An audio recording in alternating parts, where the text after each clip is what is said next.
Hello friends, काल जसं मी बोलले की त्या मुलाला त्याच्या कोणत्या फिलिंग्स एक्सप्रेस करता येत नाही, तर त्यात चूक कोणाची? त्यात चूक पाल्याची आहे, मला असं पूर्णपणे वाटतं. बिकॉज पॅरेंट्सने जर व्यवस्थित त्याच्याकडे लक्ष दिलं असतं तर मग त्याचे आज हाल झाले नसते, माहिती का?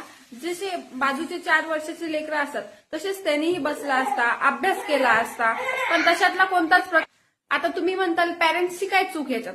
हो, पॅरेंट्सची चूक मी अशी बोलतेय कारण की त्याची जी आई होती ती बिमार होती, तर तिनं बिमार असल्यामुळे किंवा तिची तब्येत ठीक राहत नसल्यामुळे तिनं तिच्या लेकराला जवळपास 4 ते 5 तास दिवसातून सुरुवातीला मोबाईल द्यायची.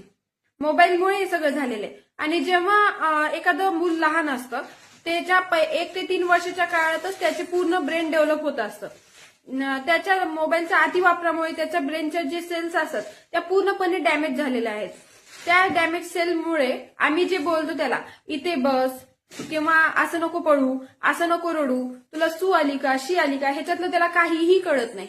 कशामुळे? फक्त मोबाईलच्या अतिवापरामुळे, स्क्रीनवर बघितल्यामुळे. मग असंच जर आपल्याला हे सगळे हे सगळं जर आपल्याला टाळायचं असेल तर आपल्या लेकराला मोबाईल देणं टाळा, ही माझी नम्र विनंती. And follow for more. Bye.